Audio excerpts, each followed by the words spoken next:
assim: no primeiro ano do reinado de Dário, filho de Assuero, da linhagem dos Medos, que foi constituído rei sobre os caldeus, no primeiro ano do seu reinado, eu, Daniel, entendi pelos livros que, de acordo com o que o Senhor havia falado ao profeta Jeremias, a desolação de Jerusalém iria durar 70 anos. Voltei o rosto ao Senhor Deus para o buscar com oração e súplicas, com jejum, vestido de pano de saco e sentado na cinza. Orei ao Senhor, meu Deus, e fiz a seguinte confissão: Ah, Senhor, Deus grande e temível, que guardas a aliança e a misericórdia para com os que te amam e guardam os teus mandamentos. Nós temos pecado e cometido iniquidades. Procedemos mal e fomos rebeldes, afastando-nos dos teus mandamentos e dos teus juízos. Não demos ouvidos aos teus servos, os profetas, que em teu nome falaram aos nossos reis, aos nossos príncipes, aos nossos pais e a todo o povo da terra. A ti, ó Senhor, pertence a justiça, mas a nós cabe o corar de vergonha, como hoje se vê, a saber, aos homens de Judá, aos moradores de Jerusalém, a todo Israel, tanto os de perto como os de longe, em todas as terras para onde os expulsaste, por causa das transgressões que cometeram contra ti. Ó Senhor, a nós pertence o corar de vergonha, aos nossos reis, aos nossos príncipes, aos nossos pais, porque temos pecado contra ti. Ao Senhor, nosso Deus, pertence a misericórdia e o perdão, pois nos rebelamos contra ele e não obedecemos a voz do Senhor, nosso Deus, para andarmos nas suas leis que nos deu por meio dos seus servos, os profetas. Sim, todo Israel transgrediu a lei, a tua lei, e se desviou, deixando de ouvir a tua voz. Por isso, as maldições que estão escritas na lei de Moisés, servo de Deus, e que foram confirmadas com o juramento, se derramaram contra nós, porque pecamos contra ti. Ele confirmou a sua palavra, que falou contra nós e contra os nossos juízes que nos julgavam, e fez vir sobre nós um grande mal. Nunca antes, debaixo do céu, havia acontecido algo como o que aconteceu com Jerusalém. Como está escrito na lei de Moisés, todo este mal nos sobreveio. Mas mesmo assim não temos implorado o favor do Senhor, nosso Deus, para nos convertermos das nossas iniquidades e nos aplicarmos à tua verdade. O Senhor tinha preparado esse mal e o fez cair sobre nós, pois o Senhor, nosso Deus, é justo em tudo o que faz, e nós não obedecemos a sua voz. Ó Senhor, nosso Deus, que tiraste o teu povo da terra do Egito com mão poderosa e adquiriste a fama que tens até o dia de hoje, nós temos pecado e cometido iniquidade.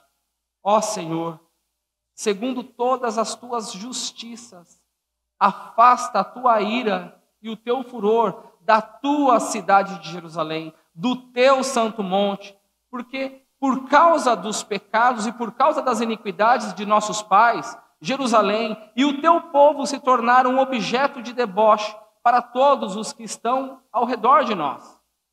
E agora, ó nosso Deus, ouve a oração e as súplicas do teu servo, por amor do Senhor. Faz resplandecer o teu rosto sobre o teu santuário, que está abandonado. Inclina, ó Deus meu, os ouvidos e ouve. Abre os olhos e olha para a nossa desolação e para a cidade que é chamada pelo teu nome. Lançamos as nossas súplicas diante de ti, não porque confiamos em nossas justiças, mas porque confiamos em tuas misericórdias, muitas misericórdias. Ó Senhor, ouve. Ó Senhor, perdoa.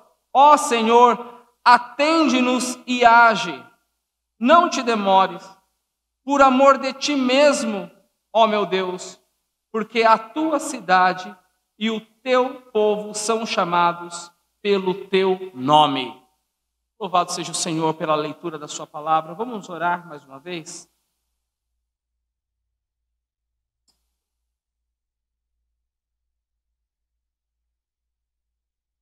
Senhor, nós agradecemos, ó Deus, porque o Senhor está conduzindo esse culto, o Senhor está à nossa frente, e o Senhor sonda o nosso coração, e o Senhor nos prepara, ó Deus, para o banquete, que teremos logo mais, a ceia do Senhor.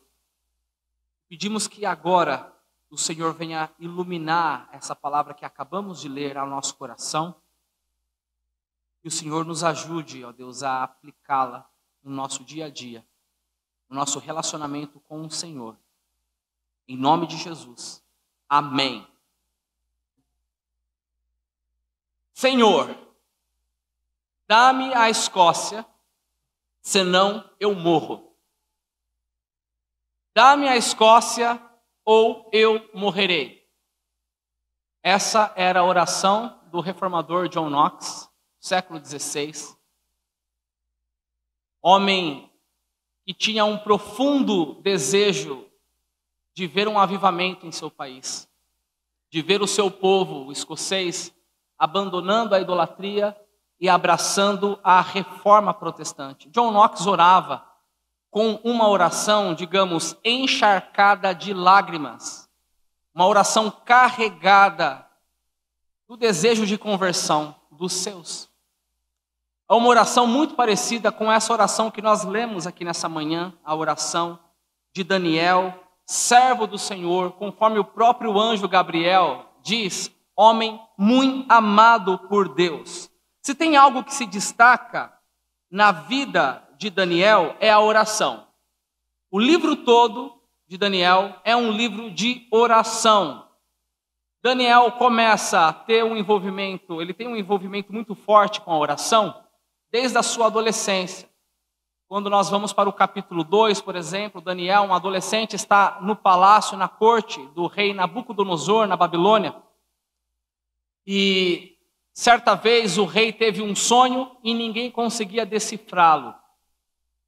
E o rei, então, emitiu um decreto dizendo que mataria todos os sábios se não houvesse quem decifrasse esse sonho. O que aconteceu? Daniel orou e Deus deu a ele não somente o sonho do rei Nabucodonosor, mas também a explicação desse sonho. Passado um tempo, no capítulo 6, nós vemos que foi emitido um outro decreto proibindo a oração. Olha que interessante. Proibindo a oração. Daniel, que era um homem de oração, cruzou os braços. Ele deixou de orar? Não. Lá estava ele 3 vezes por dia, clamando ao Senhor. E por conta dessa vida de oração, ele foi jogado na cova dos leões. Mas Deus lhe deu livramento. E aqui no capítulo 9, queridos, mais uma vez, Daniel ora ao Senhor, e aqui nós temos uma oração muito importante, uma oração que tem muito a nos ensinar. Mas antes de aprendermos com essa oração, eu gostaria de convidar você a viajar um pouco no tempo, há mais ou menos uns 400 anos antes dos dias de Daniel, para que a gente entenda aqui o porquê Daniel está dirigindo essa oração, essa súplica a Deus. Bom, nos dias de Salomão, rei Salomão, filho do rei Davi, ou melhor, depois que Salomão morreu, Israel se dividiu em 2 reinos, em 2 países, norte e sul.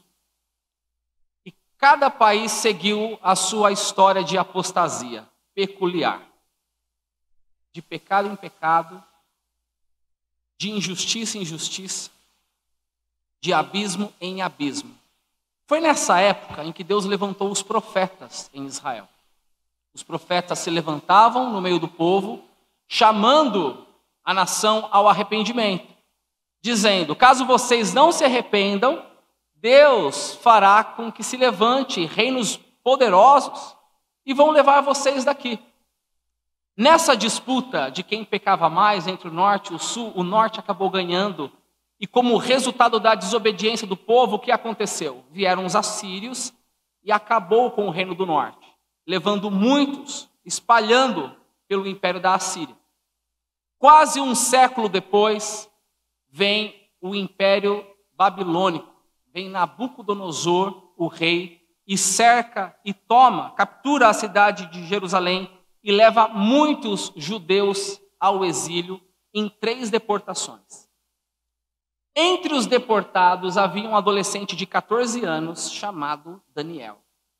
Daniel, ele tinha um futuro brilhante, era de família nobre, era um moço muito inteligente e por ser de família nobre, ele foi poupado dos trabalhos pesados na Babilônia, mas foi levado, conduzido até a corte, ao palácio de Nabucodonosor, o que foi uma grande oportunidade para Daniel, porque a Babilônia naquela época era a capital do mundo. E para um adolescente, a Babilônia seria ali, principalmente o palácio do rei, a melhor universidade, a melhor faculdade que um adolescente de sua época poderia cursar. Então Daniel, apesar de estar longe da sua terra, ele foi privilegiado por estar ali no palácio. Mas o tempo passou, e quando nós vamos para o capítulo 6, Daniel já não é mais um adolescente de 14 anos, mas um senhor de 82 anos de idade. E agora não existia mais o Império Babilônico, porque a Babilônia caiu para outro império, que era o Império Medo-Persa. Ou seja, se Daniel foi com 14 anos de idade para a Babilônia, e aqui ele já tem 82 anos de idade, significa que ele passou quase toda a sua vida em terra estrangeira, mas sempre muito fiel a Deus. Muito bem, vamos para o capítulo 9 então. Por esses dias do rei Dário, Daniel começou a estudar o livro do profeta Jeremias. E quando ele estuda e lê o livro do profeta Jeremias, conforme diz aqui no verso 2, ele fica surpreso com o versículo, com o texto que ele se depara. Agora, interessante que no livro de Daniel, nós vemos que ele recebeu visões, recebeu revelações, mesmo assim está estudando a palavra de Deus. No mundo pentecostal e talvez até mesmo no nosso mundo reformado, às vezes a pessoa começa a aumentar o seu nível de oração e Deus começa a compartilhar coisas e esse indivíduo acha que não precisa mais estudar a palavra de Deus. Daniel não. Daniel era um homem de oração, Deus lhe revelava coisas extraordinárias e aqui ele está estudando o livro do profeta Jeremias. Mas, vamos ver o que Daniel leu no livro do profeta Jeremias. Eu peço para que você abra a sua Bíblia em Jeremias capítulo 29. Certamente Daniel passou pelo capítulo 25, que já anunciava que o cativeiro duraria 70 anos, mas vamos ler apenas o capítulo 29, a partir do verso 10. Página 1136. Então Daniel está lá, lendo o livro ou o rolo do profeta Jeremias, chega no verso 10 e lê assim: Assim diz o Senhor, logo que se cumprirem para a Babilônia 70 anos, atentarei para vocês e cumprirei a promessa que fiz a vocês, trazendo-os de volta a este lugar. Eu é que sei que pensamentos tenho a respeito de vocês, diz o Senhor, são pensamentos de paz e não de mal, para lhes dar um futuro e uma esperança. Então vocês me invocarão, se aproximarão de mim em oração e eu os ouvirei. Vocês me buscarão e me acharão quando me buscarem de todo o coração. Serei achado por vocês, diz o Senhor, e farei com que mude a sorte de vocês. Eu os congregarei de todas as nações e de todos os lugares para onde os dispersei. Diz o Senhor, e trarei vocês de volta ao lugar de onde os mandei para o exílio. Então Daniel se depara aqui com o verso 10, com a profecia de Jeremias, de que o cativeiro, o exílio duraria 70 anos, e Daniel faz as contas e chega à conclusão, é agora, chegou o momento.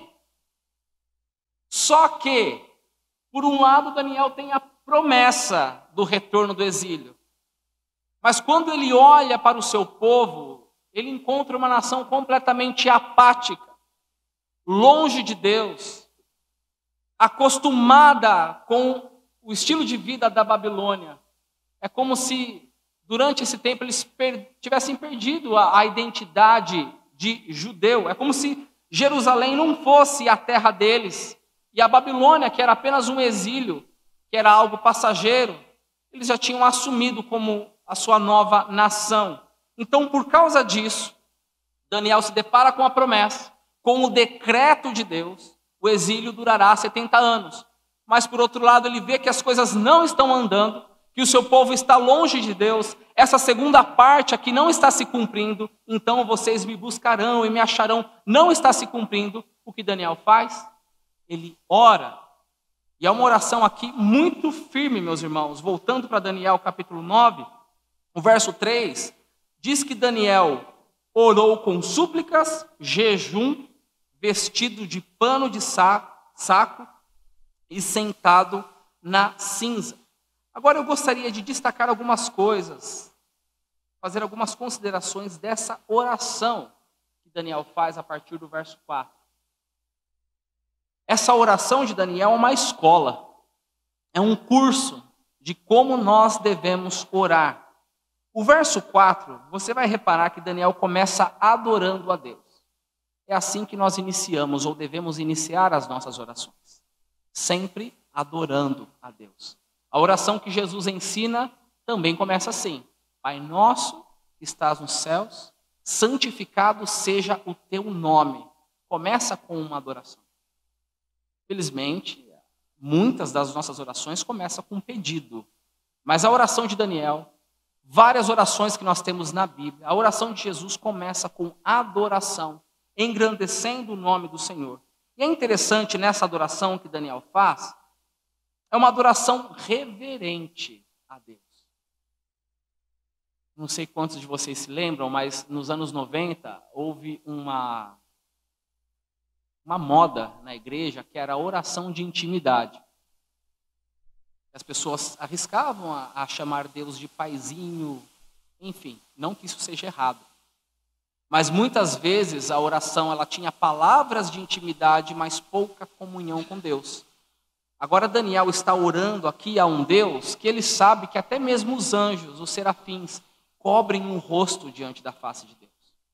E Daniel sabe que mesmo Deus sendo seu pai, e com o pai nós temos intimidade, isso não significa que nós perdemos a reverência para com Deus. Então, é uma intimidade com reverência que nós vemos aqui no verso 4. E aí depois, o verso 5 em diante, nós vamos para uma outra etapa da oração, onde Daniel é tomado por uma profunda contrição e confessa os pecados dele e os pecados do povo. Isso é muito interessante, porque é uma confissão coletiva e não individual. É uma oração pactual. Daniel se vê um com o seu povo. Irmãos, isso, inclusive, tem que nos ensinar muito a respeito de como nós enxergamos a igreja. Daniel não está transferindo a culpa para o povo que não ouviu. Daniel não está transferindo a culpa para os seus líderes, mas ele confessa os pecados como se fosse um com a nação de Israel, como nós vemos aqui no verso 5. Nós temos pecado e cometido iniquidades. E é interessante também aqui que Daniel não é genérico na sua confissão de pecado, ele dá nome aos bois. Ainda no verso 5, nós procedemos mal, nós fomos rebeldes, afastando-nos dos teus mandamentos e dos teus juízos. Não demos ouvidos aos teus servos, os profetas. Ou seja, são pecados específicos que Daniel levanta aqui. Aí depois, o verso 11 ao verso 14, Daniel reconhece que Deus é justo em punir o povo. É interessante que antes disso, tanto no verso 7 como também no verso 8, Daniel repete aqui uma expressão bem interessante: a nós cabe o corar de vergonha. Daniel está envergonhado pelo pecado do povo. Então Daniel reconhece que é legítimo o julgamento de Deus contra o seu povo, como nós lemos aqui no verso 14. O Senhor tinha preparado esse mal e o fez cair sobre nós, pois o Senhor nosso Deus é justo em tudo o que faz e nós não obedecemos a sua voz. Ou seja, Senhor, a tua justiça é legítima. Nós merecemos sofrer o que nós estamos sofrendo aqui na Babilônia. Até que, na última parte dessa oração, verso 15 até o verso 19, nós vemos que Daniel apela para a manifestação da misericórdia de Deus. Então, recapitulando, Daniel começa com adoração, depois ele confessa os seus pecados e os pecados do povo, reconhece o porquê o povo está naquela situação e agora apela para a misericórdia de Deus para com Israel. E é muito lindo quando nós nos deparamos com o verso 16, por exemplo, a maneira como Daniel apela a Deus. Daniel diz: é a tua cidade de Jerusalém, é o teu santo monte, é o teu povo. Daniel está preocupado não apenas com o bem-estar de Israel, mas está preocupado com a fama do nome do Senhor. Senhor é o povo que é chamado pelo teu nome.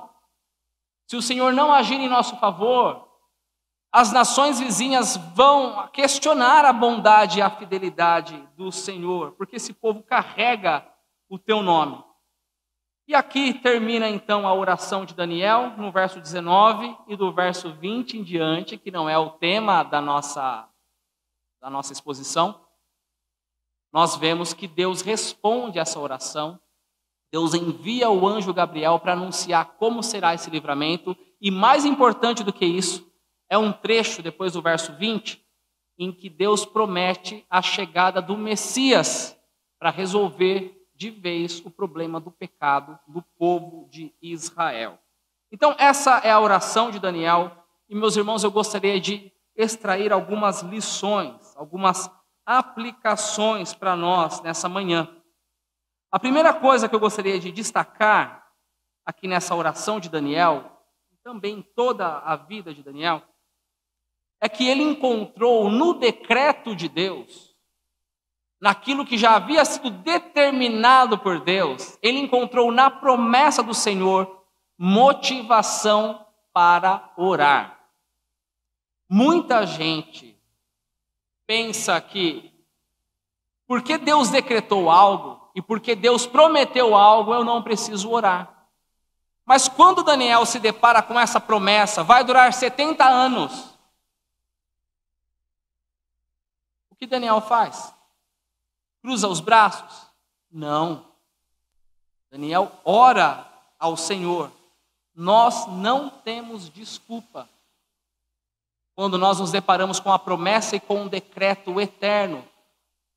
Para que pregar o evangelho se Deus já predestinou aqueles que vão ser salvos? Simples. Porque o mesmo Deus que determina o fim é o Deus que determina os meios. Deus determinou que a fé vem pelo ouvir. E ouvir o quê? A palavra de Deus. E é por isso que nós pregamos o evangelho. Deus decretou aqueles que serão salvos. Mas decretou também o processo de como isso vai acontecer. Mediante a pregação da palavra. Por que Deus decretou cumprir o seu propósito? E se Deus vai cumprir o seu propósito, por que nós devemos orar? Também é simples, porque Deus usa a oração como instrumento para atingir ou para cumprir o seu propósito. O que nós vemos aqui, no capítulo 9 de Daniel, meus irmãos, é algo muito simples. Deus prometeu, Daniel intercedeu e se cumpriu aquilo que Deus tinha decretado. E se cumpriu mesmo, porque poucos meses depois, o rei Dário sai de cena, se levanta um outro imperador, que é o Ciro, e esse Ciro emite o decreto permitindo ao judeu que volte a Jerusalém, que volte à terra. Ou seja, Deus usa a oração de Daniel para cumprir aquilo que ele mesmo havia decretado. Isso nos ensina que Deus pode usar a nossa oração, irmãos. Deus pode usar a nossa oração para a conversão de alguém. Deus pode usar a nossa oração para a restauração de muita gente. Então, o que cabe a nós é orarmos. Se lance, meu irmão, minha irmã, em oração. Ore. E que o decreto do Senhor, as promessas do Senhor, seja um combustível para a sua oração. Essa é a primeira consideração. A segunda consideração a respeito da oração de Daniel é que este servo de Deus sabia muito bem o seu lugar, o momento em que vivia. Sabia que a Babilônia não era o seu lugar. Como foi dito no início, Daniel tinha privilégios na Babilônia. Ele morou no palácio do rei Nabucodonosor. E mesmo depois que a Babilônia cai e se levanta um outro império, Daniel ainda tem proeminência. No governo de Dário Medo-Persa, abaixo do imperador, Daniel era quem mandava no negócio. Mas Daniel sabia que não estava ali na Babilônia para se enriquecer. A Babilônia era apenas uma condição favorável que ele tinha em alguns momentos, porque ele também sofreu. Mas era uma condição para se colocar como o intercessor do seu povo, como um canal de bênção para a nação de Israel. E queridos, nós erramos muito nesse ponto. Porque no nosso dia a dia, Deus nos abençoa muito com empregos, com estudos, com saúde. E ao invés de encararmos essas coisas como condições para exercermos a nossa missão, nós nos encantamos com a Babilônia. Nós nos encantamos com esse mundo. E qual é a missão que nós devemos ter? Enquanto nós estamos aqui nessa terra, o nosso grande objetivo de vida não é ter uma boa carreira profissional, embora isso seja uma bênção. Mas a nossa grande missão é anunciar e proclamar que existe uma Jerusalém eterna, celestial nos aguardando, e que nós estamos numa Babilônia, a grande Babilônia que será destruída no dia do juízo. E se existe uma Jerusalém celestial nos esperando, significa que os nossos amigos precisam estar lá, os nossos familiares precisam participar disso, e os nossos filhos também. Então nós precisamos entender o nosso lugar aqui. Porque às vezes nós nos focamos em seguir uma carreira profissional ou ter uma condição de vida melhor e nos esquecemos de pastorear os nossos amigos, familiares e principalmente os nossos filhos. Estão dando largos passos em direção ao inferno. E se esqueceram da sua identidade como judeu, como filho de Abraão. Assumiram a identidade da Babilônia. A Babilônia não é o nosso lugar. E não deve ser o lugar dos nossos filhos. E não deve ser o lugar dos nossos familiares. Essa é a segunda consideração. Em terceiro e último lugar, e aqui eu deixei por último, porque eu gostaria de destacar isso mesmo, é que a gente precisa aprender a interceder pelos nossos, como Daniel intercedia. Com paixão, com o desejo de ver o seu povo restaurado. Este era o desejo na vida de John Knox, servo de Deus, reformador. John Knox também teve o seu exílio. Ele abraça a fé reformada, só que em seus dias se levanta uma rainha que recebeu justamente o apelido de sanguinária, a rainha da Inglaterra. John Knox, então, tem que fugir das Ilhas Britânicas, viaja até o continente e chega até a cidade de Genebra, que não foi um mau negócio para ele. Foi uma bênção para ele, porque passou a estudar teologia com João Calvino em Genebra.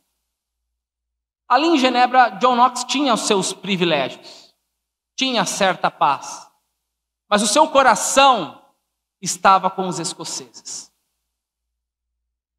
Desejo de que Deus visitasse a Escócia, desejo de que os escoceses abandonassem a idolatria e viessem verdadeiramente ao Senhor.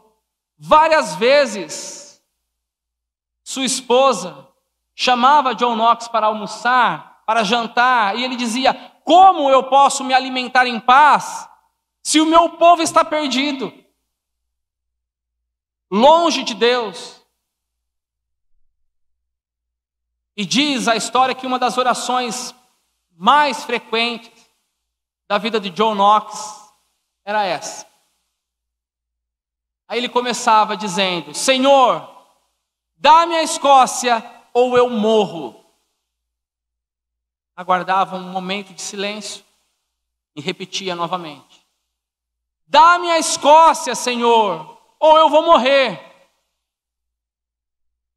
Até que suspirava e com mais intensidade ainda dizia: Senhor, dá-me a Escócia ou eu morro. Deus lhe deu a Escócia. Deus atendeu a sua oração. Ele pôde voltar àquele país, implantar a reforma protestante, ali nasce a igreja presbiteriana, e foi um avivamento, foi um movimento muito importante na história da igreja. Muitos daqueles que foram alcançados pelo Evangelho migraram para outros países, como por exemplo a Irlanda, e depois da Irlanda para os Estados Unidos, contribuindo com o avanço do Evangelho nos Estados Unidos. Avançando mais na história, em 1859 chega um jovem de 26 anos aqui no Brasil pregando o Evangelho, Ashbel Green Simonton, implantando o presbiterianismo, pregando o Evangelho. Olha que curiosidade, Ashbel Green Simonton era descendente de escoceses. Era descendente daqueles nossos irmãos do século XVI, que foram alcançados pela oração de John Knox. Nós, Igreja Presbiteriana de Bauru, somos fruto da oração deste servo de Deus. Dá-me a Escócia. Deus deu muito mais do que a Escócia. Olha o que Deus pode fazer por meio da oração. É por isso que Tiago depois nos diz que a oração do justo pode muito em seus efeitos. O problema, meus irmãos, é que nós nos esquecemos desse poder da oração e nós dirigimos os nossos pedidos a Deus, na grande maioria, para pedidos terrenos, para aquilo que é perecível, para aquilo que não é duradouro. Irmãos, nós não podemos aceitar de braços cruzados o fato de que os nossos estão indo para uma eternidade irreversível. Muitos longe do Senhor. Nós não podemos aceitar a apatia espiritual dos nossos familiares, dos nossos filhos, dos nossos parentes.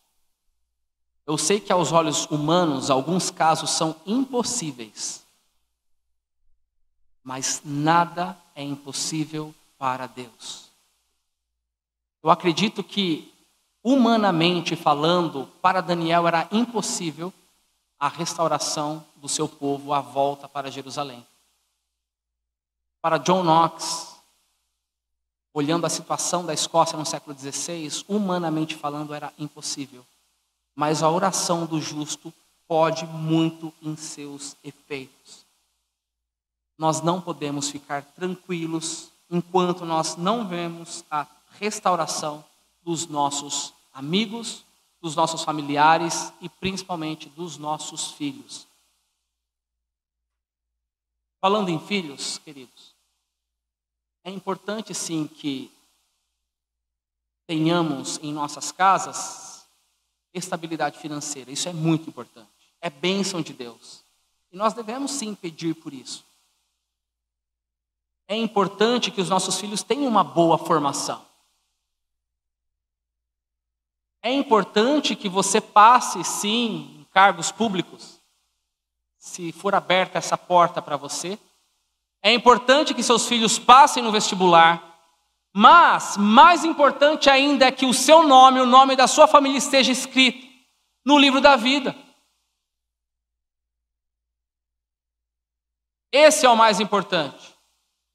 Dá-me alma, Senhor, senão eu morro. Dá-me a minha família, senão eu morro. Deus ouve, queridos, esse tipo de oração. Interessante essa frase, né, do John Knox. Dá-me a Escócia, ou eu morro. Essa semana eu estava conversando com o seminarista João Fardim sobre essa frase. E o João destacou algo nessa frase que eu não tinha me atentado. Achei bem interessante. Eu gostaria de compartilhar com vocês.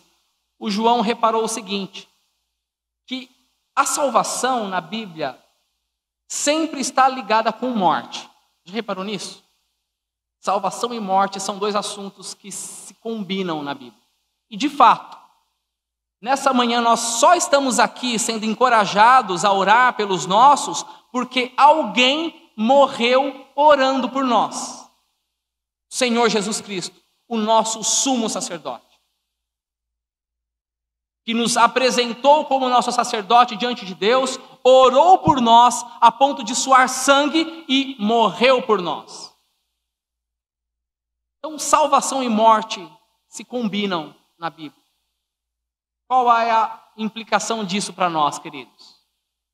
Ou você morre para o seu ego, orando pela salvação dos seus, ou eles morrem no final da história.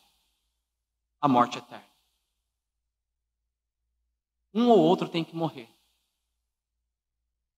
E sejamos nós, no nosso ego, morrendo para nossas vontades e orando pelos nossos amigos, orando pelos perdidos. Amém, queridos? Eu gostaria de concluir essa reflexão dizendo que talvez nessa manhã você se entristeça porque se lembre que algum familiar não está aqui, hoje está longe dos caminhos do Senhor. Ou talvez esse não seja o seu caso, talvez você tenha toda a sua família hoje servindo a Deus, mas essa palavra é desafiadora porque nos levanta algumas dúvidas. Como, por exemplo, será que toda a minha família vai chegar até o fim do exílio? Toda a minha família, será que vai chegar à Nova Jerusalém? Será que todos os meus serão salvos? E, queridos, essa palavra não vem para trazer um peso sobre o seu coração, uma carga desnecessária, mas é uma palavra de encorajamento. Encorajamento para que oremos com fervor, para que oremos com compaixão, nos lembrando que nós estamos diante do mesmo Deus de Daniel. Daniel orou a Deus porque ele sabia e conhecia a respeito da fidelidade de Deus. É por isso que Daniel faz uma oração aqui, queridos, até mesmo importuna diante de Deus, porque apela para o nome de Deus, é o teu povo, é a tua cidade. E aí quando chega no verso 19, Daniel sabe que será ouvido por Deus, será perdoado, atendido e que Deus vai agir em seu favor. Ó Senhor, ouve. Ó Senhor, perdoa. Ó Senhor, atende-nos e age. Aí ele continua dizendo: não te demores, Senhor, por amor de ti mesmo. Não porque a gente merece, mas porque é pelo amor do teu próprio nome. Por amor de ti mesmo, ó meu Deus. Porque a tua cidade e o teu povo são chamados pelo teu nome. Senhor, a minha família é tua. A minha casa é tua. Os meus filhos foram consagrados ao Senhor. Meus filhos foram batizados e hoje estão longe do caminho do Senhor. O meu cônjuge era da igreja, frequentava mas hoje está longe do caminho do Senhor. Os meus irmãos, os meus pais. É o teu povo, Senhor. Não te demores em atender. Nós estamos diante desse mesmo Deus, querido. E se nós estamos diante desse mesmo Deus, o nosso papel é orar pela conversão e pela restauração deles, nos apegando às promessas de Deus. O decreto de Deus, as promessas de Deus precisam ser o combustível da nossa oração. E você então pode se dirigir a Deus dizendo: Deus, Senhor, eu me apego na tua promessa, conforme está registrado em Deuteronômio capítulo 7, verso 9, de que o Senhor é um Deus de fidelidade e que guarda a aliança até 1000 gerações daqueles que te amam. Me apego nessa promessa, Senhor. Senhor, eu me apego na promessa que o Senhor fez pela boca do apóstolo Pedro em Atos 2:38, de que essa promessa não é somente para mim, mas se estende aos meus filhos e a todos aqueles que estão longe, que o Senhor há de chamar. Eu me apego, Senhor, na promessa que o Senhor fez por meio do apóstolo Paulo em Atos 16:31, crê no Senhor Jesus e serás salvo tu e tua casa. É nessas promessas, Senhor, que eu me apego. Então, faça com que a minha família chegue até a Nova Jerusalém. Nos ajude, ó Deus, a sair desse exílio. Que Deus nos abençoe.